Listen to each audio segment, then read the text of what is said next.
Assalamu alaikum. Before I go to start my lecture, let me introduce myself first. Myself Hilal Bhatt. I have done Masters from Department of Zoology, B.Ed from University of Kashmir.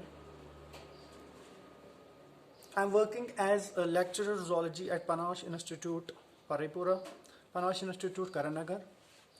I also worked with Toppers Institute, Badgam as a lecturer zoology. In fact, I have worked as lecturer zoology as a contractual lecturer at Government Higher Secondary School, Arigam, Badgam. तो मैंने जो आज topic लिया है that is regarding the nucleus. This topic is from cell biology.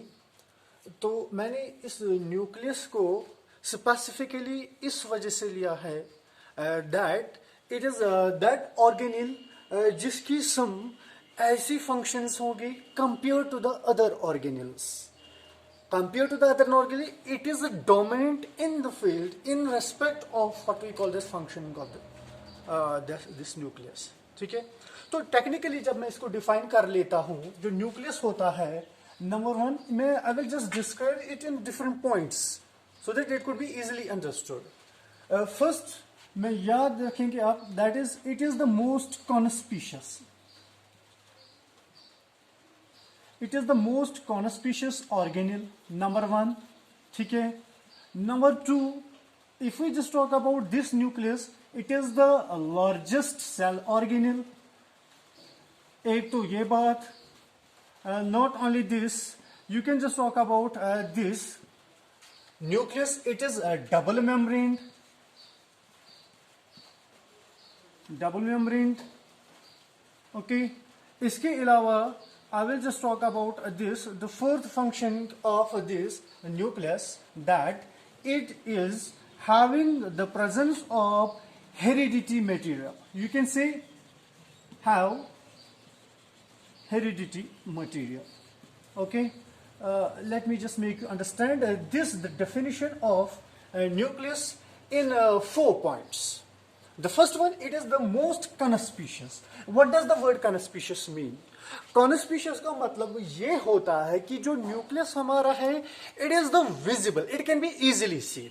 जब भी हम इसको माइक्रोस्कोपिक एनालिसिस में देखते हैं, it is this part, sorry, ये जो सेल ऑर्गेनल न्यूक्लियस है it can be easily visible through microscopic analysis. So no need to have an extra effort to localize this nucleus. So उसी को हम बोलते हैं it is the most conspicuous organelle.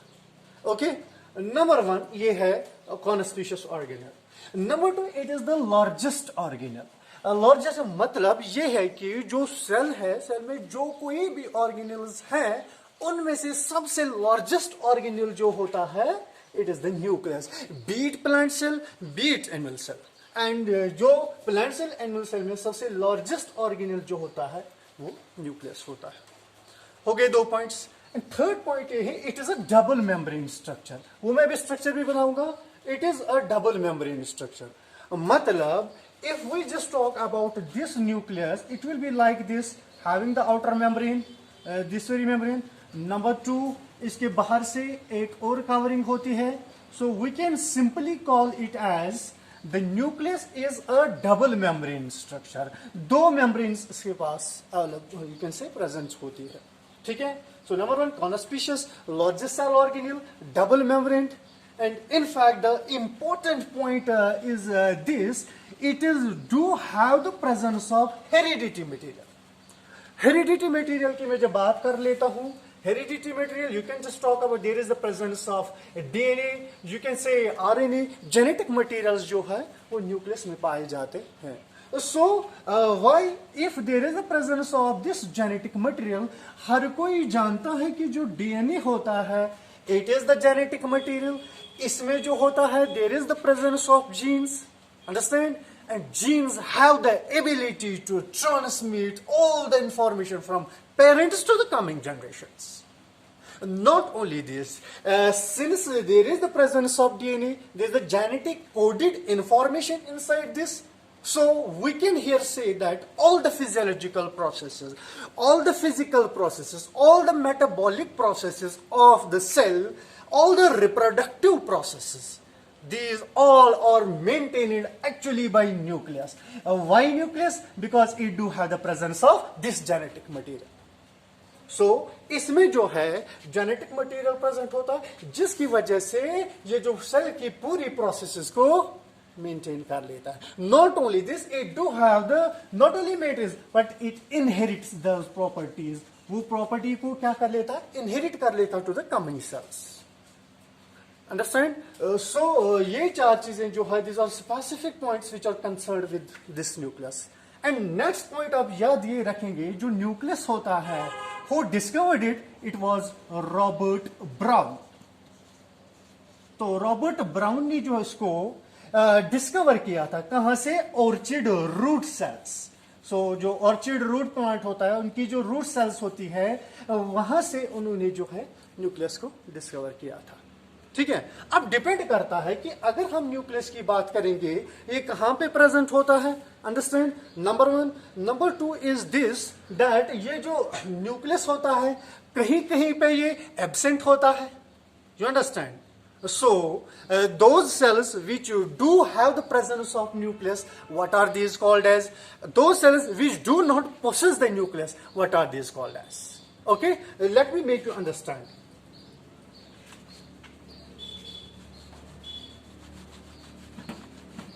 The cells which do have the absence of nucleus, what are these cells called as? And those cells which do have the presence of nucleus, what are these called as? Okay, so let me make you understand. तो यहां पे मैं बात कर लेता हूं nucleus. Other sales होगी जिनमें न्यूक्लियस क्या होता है?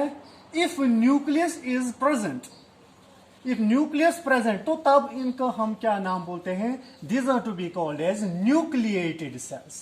ओके, बगर there are some conditions where the nucleus is secondarily lost. Secondarily lost मतलब ये होता है कि at the higher stages after differentiation the nucleus have the ability to be lost from the cell. Understand? Like अगर cell जो होते हैं जहां पे लॉस्ट होता, इफ न्यूक्लियस एब्सेंट, जो कि यहां पे एब्सेंट होता है, what are these called as? These are called as enucleated cells. क्या बोलते हैं?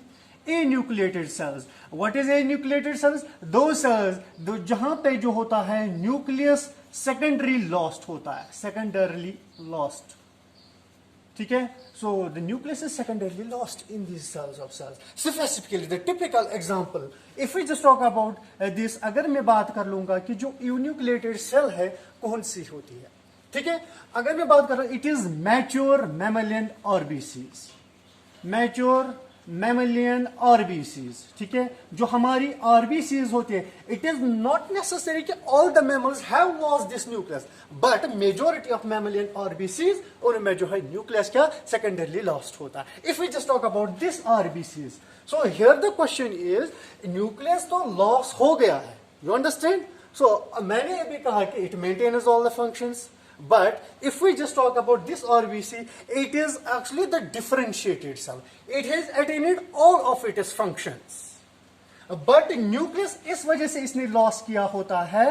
That is all because RBCs have the presence of hemoglobin, and you know that this hemoglobin की जो ये function होती है, it help in transportation of you can say gases या other contents inside the blood. So in order to attain the place inside the RBCs, this RBCs have the tendency to lose its nucleus to achieve the space for this hemoglobin. Not only this, we can just talk about sieve tube cells. जो sieve tube cells होती है, in case of plants में जो sieve tube cells होती है, वहां पे भी जो है न्यूक्लियस सेकेंडरली लॉस्ट होता है. ठीक है. तो you can say if the nucleus is present, the cells are called as nucleated. If it is absent, then it's called as enucleated cell. Specifically मैंने एग्जांपल यहाँ पे बताई, जो मैच्योर मैमेलियन आरबीसीज होती है जहां पे न्यूक्लियस सेकेंडरली लॉस्ट होता है. क्यों लॉस्ट होता है? क्योंकि आरबीसी की tendency, they have to attain the haemoglobin. For creating the space for haemoglobin, the nucleus is to be lost. As RBC is also differentiated cells. And in fact you can just talk about the plant cells, जो sieve tube cells यहाँ पे होती है, आप इनकी भी बात कर सकते हैं जहां पे न्यूक्लियस लॉस हुआ होता है. ठीक है.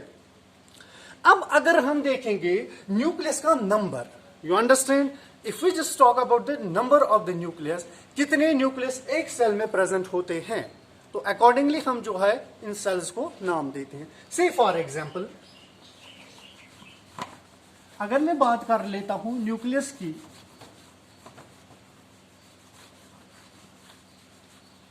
देखिए if the number of nucleus, अगर न्यूक्लियस का नंबर क्या होता है 1, ठीक है, एक सेल के अंदर, they are to be called as uninucleated. Okay, वो तो सबको पता है कि एज यूजुअल जो नॉर्मल सेल हमारी सोमेटिक सेल्स होती है वहां पे यूनिन्यूक्लिएटेड होती है. What does uninucleated mean? It means that there is the number of nucleus inside the cell, it is found to be as 1. लेकिन अगर देयर आर सम सेल्स जहां पे न्यूक्लियस क्या बोलते हैं, एक नहीं 2 होते हैं, 3 होते हैं, in fact you can talk about the multiple number of nucleus present in a cell. ठीक है, तो मल्टीपल, एक मैं एग्जांपल बता लेता हूं. एक कंडीशन आती है example that is paramecium caudatum. ठीक है, this paramecium caudatum it is a binucleated. What is binucleated? ये वो ऑर्गेनिज्म होते हैं जहां पे सेल्स में the number of nucleus is found to be as 2. 2 nucleus पाए जाते हैं. In fact you can just talk about another example that is paramecium. अगर मैं बात कर लूंगा, ठीक है, that is aurelia, paramecium aurelia. वहां पे जो है इट इज ए ट्राइन्यूक्लिएटेड. ठीक है, तो याद रखेंगे the condition why the number is found to be as 2, it is binucleated. Example paramecium chordatum. If the number is found to be 3, that is called as trinucleated condition. Example मैंने यहाँ पर paramecium aurelia की बता दी. ठीक है, not only this, यहाँ पे हमें एक चीज जनरेट होगी, वो ये या कॉन्सेप्ट यहाँ पे ये क्लियर हुआ कि जो न्यूक्लियस की कंडीशन हम देखेंगे, the cell can be anucleated without nucleus, it can be uninucleated यानी एक न्यूक्लियस होगा, it can be binucleated, trinucleated, where the condition where the number is found to be as 2 or more than 2. This is called as multinucleated condition. Understand? So multinucleated condition in case of animals, what is this term called as? Remember it? This condition is called as syncytium. syncytium. Understand? Syncytium का मतलब होता है multinucleated condition in case of animals. Multinucleated condition in animals. So जो animals में multinucleated condition होती है उसको हम क्या बोलते हैं? syncytium के नाम से जान लेते हैं. So remember the multinucleated condition in case of that is called as syncytium. Okay? अब देखिए बेटा, अब जो न्यूक्लियस का अगर मैं डायमीटर की बात कर लेता हूं, you understand? It ranges, the diameter of nucleus, it ranges from, diameter ranges from 5 to 25 nanometer, you can say. This इस रेंज में जो है न्यूक्लियस का डायमीटर आ जाता है. तो इसी रेंज में कोई इससे छोटा या in between this range, sometimes there are conditions where the nucleus is having the diameter more और less than this, but on an average the diameter is found to be between this range. Okay, अब जब मैं nucleus की बात कर लेता हूं, local, you can say the location of the nucleus. Nucleus की लोकेशन कहां पे? देखें, एज यूजुअली अगर मैं न्यूक्लियस की बात कर लेता हूं, the location of nucleus is found to be as usually this is the centre. So you can simply say location जो है न्यूक्लियस की location, it is central in position, it is central in location. But अगर मैं बात कर लेता हूं, if I will be just talking about there are some cells, you understand? There are some cells where the location of the nucleus is not central. Central तो नहीं है, तो कहां पे है फिर ये location? The location is found to be away from the center. And अब हमें ये चीज देखनी है कि if it is away from the central position, what is the reason behind that? If we just talk about animal cell में तो as usually central होता है. एनिमल सेल में सेंट्रल न्यूक्लियस होता है. लेकिन अगर मैं प्लांट सेल की बात करूंगा, जो न्यूक्लियस होता है it is found to be as peripheral. Nucleus is peripheral. Why it is peripheral? ये पेरिफेरल क्यों होता है याद रखेंगे, और ये हर किसी को भी पता है. जो प्लांट सेल होती है, प्लांट सेल के अंदर we do have the, if this is the plant cell के अंदर we do have the presence of single large central vacuole which pushes the nucleus towards the periphery. Understand? A main is this vacuole, attain is the space, more space, which pushes the nucleus towards the periphery. Now, अब हमें ये देखना है कि if we just talk about this animal cell, क्या animal cell में भी कोई ऐसी cell है जहां पे nucleus क्या होता है? Peripheral होता है. Understand? And this typical example, remember it, this typical example in case of what we called as animal cells, it is what we called as adipocytes. What are adipocytes? Let me make you understand. Adipocytes are actually what we called as fat cells. ये fat cells होती है. अब यहाँ पे अगर मैं this adipocyte की बात करूंगा, ठीक है, बीच में सेंट्रल पोर्शन पे there is the presence of fat globule. यहाँ पे फैट ग्लोब्यूल होता है और वही फैट ग्लोब्यूल जो होता है जो न्यूक्लियस को पुश कर लेता है पेरिफेरी पे. So remember here in case of plant cells the nucleus is found to be as peripheral in position, but as in when we talk about in case of animal cell, majority cells में nucleus जो होता है central होता है, but we do have the presence of this adipocytes which is having the position of what we call as having the presence of this fat globule which pushes the nucleus towards the periphery. Okay, ये थी बात general introduction मैंने जो यहाँ पे nucleus का दिया था. अब अगर मैं न्यूक्लियस के स्ट्रक्चर की बात कर लेता हूं, ठीक है, तो स्ट्रक्चर में न्यूक्लियस जो होता है, एक और बात मैं यहां पे आपको कन्वे कर लेना चाहता हूं, न्यूक्लियस का दूसरा नाम, ठीक है, ये चीज आप याद रखेंगे. The nucleus is also called as karyon. किस नाम से जानते हैं? This is called as karyon. Okay, number 1. And number 2, ये याद रखेंगे, the study of nucleus, the study of structure, shape, structure, physiology, metabolism of the nucleus. What is that called as? This is actually what we call as karyology. Understand? So the name of another name for nucleus, it is karyon, and the study of nucleus, you can say different functions, different metabolic processes of the nucleus, that is called as, structure of the nucleus, that is called as karyology. Okay? Now अगर मैं nucleus की बात generally कर लूंगा, जो shape structure of nucleus, it is like this. मैंने आपको पहले ही कहा है कि जो न्यूक्लियस होता है it consists of a double membrane structure. So basic structure में क्या आता है जो न्यूक्लियस का, the first very part, it is called as nuclear membrane. क्या बोलते हैं? Nuclear membrane. Okay, number 1. Number 2 जो आ जाता है इसमें न्यूक्लियर मेम्ब्रेन के बाद, there is the presence of nuclear sap. Okay, not only this, there is the presence of what we called as nucleolus. Okay, not only this, there is the presence of fourth one, you can say that is called as nuclear matrix. Not only this, there is the presence of the fifth very part, that is what we call as chromatins. मतलब ये है जो nucleus है इसका basic structure में जब देख लेता हूं, you do have the presence of the outer very membrane, that's called as nuclear membrane. उसके बाद आता है न्यूक्लियर सैप आता है, उसके बाद आ जाता है न्यूक्लियोलस आता है, फोर्थ आता है न्यूक्लियर मैट्रिक्स आता है, एंड उसके बाद आता है another part that is called as chromatins. They are called as chromatins. Now basically जो न्यूक्लियस का स्ट्रक्चर ओरिएंट होता है, that's all oriented around these 3, 4, 5 parts. What the basic structure of the nucleus, it could be understood very easily. ठीक है, अब अगर मैं बात कर लेता हूं जो न्यूक्लियर मेम्ब्रेन होता है, व्हाट इज दिस? ओके, याद रखेंगे. अब मैं इसको इंडिविजुअली जो है डिस्कस कर लूंगा. न्यूक्लियर मेम्ब्रेन की मैं बात कर लेता हूं. Number 1, it is also called as karyolemma. क्या बोलते हैं? Also called as karyolemma. ठीक है, not only this, it is also called as nucleolemma. मतलब मेम्ब्रेन होती है, the membrane, it is called as karyolemma, it is also called as nucleolemma. You understand? You may called it as nuclear membrane. Number 1 point. Number 2 ये है, it is a double membrane. ठीक है, double membrane.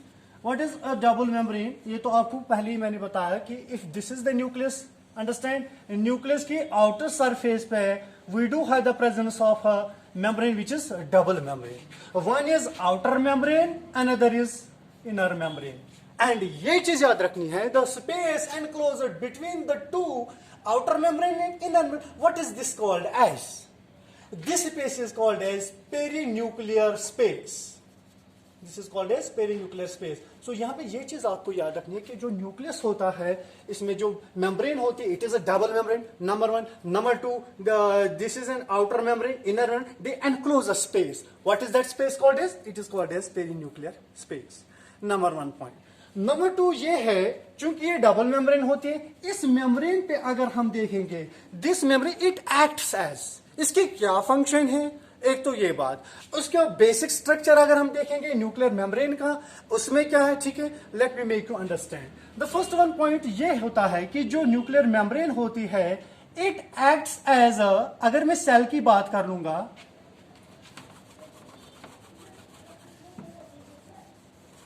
ठीक है, जब मैं this is the whole cell, okay, whole cell, इसके अंदर अगर मैं बात कर लूंगा this is the nucleus, nucleus के बाहर होती है न्यूक्लियर मेम्ब्रेन. सो जो इनर पोर्शन है न्यूक्लियस का, इट जो बाहर से होती है nuclear membrane, this nuclear membrane acts as a barrier between this cytoplasm and inside of the cell. Number one. Number two ये है, it helps in nucleocytoplasmic exchange of materials between the cytoplasm and this nucleoplasm. You understand? जिसको हम nucleoplasm, you can say nuclear, याद रखेंगे, this acts as an exchange, sorry, it acts as a nucleocytoplasmic exchange barrier. मतलब it allows the exchange of materials between this cytoplasm and this. Yani the materials synthesized inside the nucleus which are required outside it, I mean to say in the cytoplasm. So they are to be exchanged through this nuclear membrane. और जो कुछ चीजें substance होती है इस, sorry, synthesise होती है cytoplasm में, they are to be entered inside the nucleus through this membrane. What is this membrane called as? It is nucleocytoplasmic membrane. Okay, तो जब इन दोनों के बीच में क्या बोलते हैं एक्सचेंज होता है, अब डिपेंड करता है कि ये एक्सचेंज कहां से होता है. न्यूक्लियर मेम्ब्रेन में कौन सी ऐसी चीज है which allows the nucleocytoplasmic exchange of materials between the two. That is this, जो ये मेम्ब्रेन होती है nuclear membrane, it do have the presence of small pores over its surface. इसके ऊपर पोर्स होते हैं and these pores are called as nuclear pores. You understand? So यहाँ पे न्यूक्लियर पोर्स होते हैं और यहाँ से these are the regions through which there is the exchange of you can say materials between cytoplasm of the cell and nucleoplasm of what we call as nucleus. Okay? तो ये चीज याद रखेंगे. नंबर वन, एक तो इसमें होते हैं क्या? न्यूक्लियोपोर्स होते हैं. नॉट ओनली दिस, दूसरी चीज ये है कि जो इनर वाली मेम्ब्रेन होती है इस न्यूक्लियस की, दिस इनर वाली membrane it is found to be smooth. क्या होती है? स्मूथ. Number one. जब ये आउटर मेम्ब्रेन होती है न्यूक्लियस की, इट मे बी स्मूथ और इट मे बी रफ.